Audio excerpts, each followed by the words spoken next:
네, 안녕하세요. 귀하게 준비한 부동산 정보 넘버원 기준입니다. 오늘은 그 지역주택조합 실무 업무 중에 그 추진위원회 설립하는 방법에 대해서 좀 설명드리겠습니다. 우선 그 추진위원회란 무엇이냐?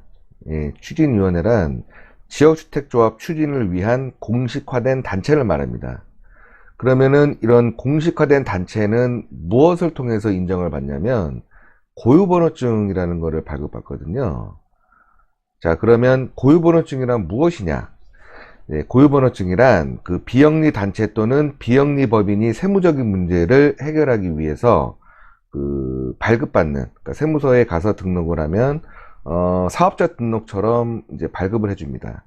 네, 마찬가지로 그 비영리 단체의 사업자 등록증이라고 보시면 돼요. 그래서 이 고유번호증을 이제 발급받는 유형을 보시면 각종 협회, 그다음에 뭐 각종 단체, 뭐 동창회, 동호회, 뭐 입주자 대표 회의라든가 아파트 분유회 등 영리를 목적으로 하지 않는 그 비영리 단체들이 그 고유번호증을 발급받아서 투명하게 자금도 관리하면서 그런 단체를 영위해 나가기 위해서 이제 그 발급 사업자 등록처럼 발급받아 진행을 하는 건데, 그 지역주택조합의 그 추진위원회도 마찬가지입니다. 그 해당 조합을 추진하기 위해서 단체를 형성을 하는 거거든요. 형성을 해서 그 무슨 추진위원회라는 그 고유번호증을 발급을 받아서, 그래서 이제 조합원 모집을 시작을 하는 겁니다.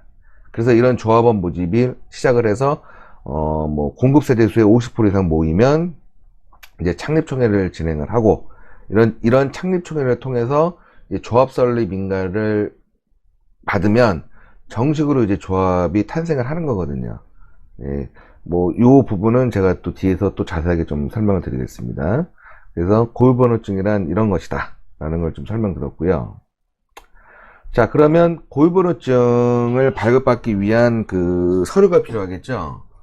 예, 우선 뭐가 필요하냐면 그 추진위원회 운영 규정에 대한 그 정관이 필요합니다. 그러니까 추진위원회를 설립하기 위해서 그 법규를 정하는 거죠. 이 추진위원회에 뭐가 이렇게 들어가야 된다. 예, 그런 이제 정관이 필요하고요. 그 다음에 그 추진위원회 회의록이 필요하고, 그 다음에 사무실 임대차 계약서, 그 다음에 도장, 그 다음에 대표자의 그 신분증이 필요한데, 여기서 말하는 대표자는 추진위원장을 얘기하는 겁니다. 자, 그러면 이렇게 5가지 정도의 그 준비 서류 중에 우선 그 추진위원회 운영 규정에 좀 들어가야 될 내용이 있습니다.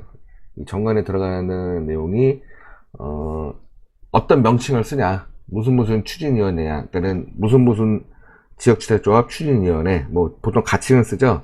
가칭 무슨 A, B 뭐 이런 무슨 지역주택조합 추진위원회라는 이런 명칭이 들어가고요. 그 다음에 목적, 그 다음에 사업 시행 구역, 그 다음에 그 사무소의 위치 등 이렇게 쭉 내용이 들어가고, 재원 방안이라는 게 좀 들어가거든요. 이 재원 방안이라는 건 뭐냐면 그 자금 조달을 어떻게 할 것인가 라는 내용도 좀 들어가야 됩니다.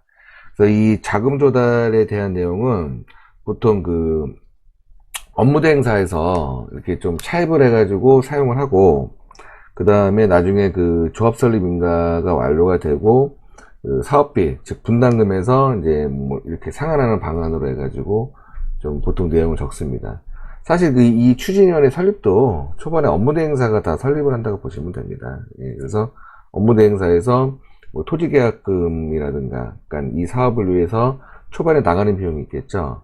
예, 토지 매입 비용이라든가, 뭐 분양 수수료라든가, 아니면은 그 광고 홍보비가 초반에 나가는 거, 그 다음에 뭐 홍보관을 만들 때도 좀 비용이 나가겠죠. 그런 여러 가지의 그 재원 조달을 해야 되는 방안이 좀 그 방안을 기재를 해서, 정관에 기재를 해서 추후에 문제가 되지 않게끔 그런 식으로 좀 진행을 해야 되고요. 그 다음에 이제 추진위원회 회의록에 또 좀 들어갈 내용입니다. 여기에는 그 대표자의 선임, 그 다음에 단체의 명칭, 그 다음에 주사무소 위치, 가 좀 들어가줘야 되는데, 여기에 좀 별도로 좀 들어가야 될 게 그 대표자 선임 동의서가 있습니다. 이거는 이제 좀 중요한데, 나중에 우리가 조합 설립인가를 내게 되면, 그때 조합장 선임 동의서라는 게 또 별도로 들어가요. 한 장짜리가. 마찬가지로 추진위원회의 회의록에도 대표자 선임에 대한 동의서, 누구누가 대표가 됐다라는 이런 것들을 하나 좀 별도로 준비해주셔야 되고, 그 다음에 추진위원회에 대한 회의 참석 명부가 있습니다.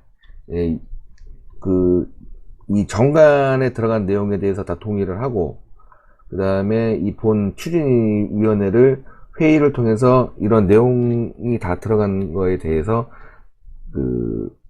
위원들이 다 있겠죠. 추진위원장이라든가 감사, 이사 등이 다 참석을 해서 본 회의에 참석을 하고 다 오케이를 했다는 이런 회의 명부가 다 잡히 사인이 들어가야 됩니다.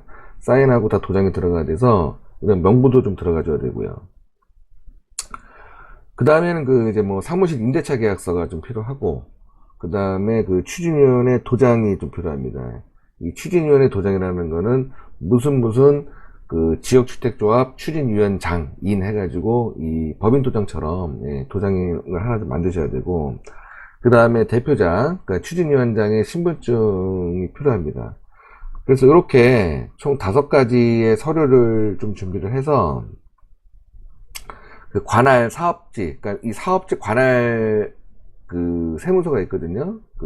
조합을 추진하는 지역의 세무소에 찾아가서, 관할하는 세무소에 찾아가서 고유번호증을 발급받으러 왔다 그러면은 거기에 양식을 하나 줍니다. 접수 양식을. 그거를 작성을 해서 접수를 하면 한 5분에서 10분 정도면 나올 겁니다. 예. 그렇게 되면은 이렇게 좌측에 보시는 것처럼 고유번호증이 나와요. 예. 그래서 고유번호가 기재가 되어 있고 단체명. 예. 요거 같은 경우에는 추진위원회를 설립한 거기 때문에 무슨 지역주택조합 추진위원회라고 이제 표기가 되어 있습니다. 그 다음에 대표자 성명에는 이제 추진위원장이 들어가 있는 거고, 추진위원장의 이제 생년월일이 이렇게 나와 있고요. 그 다음에 이제 소재지가 또 이렇게 나와 있습니다. 주소가 나와 있고, 그 다음에 해당 사업지 관할 세무서에서 발급받은 세무서장이 발급했다는 이렇게 해당 날짜나 이렇게 해서 고유번호증이 이렇게 좀 발급이 됩니다. 네. 이렇게 되면은 추진위원회 설립은 완료됐다고 보시면 됩니다. 네. 이상으로 추진위원회 설립에 대해서 설명 들었습니다. 예, 감사합니다.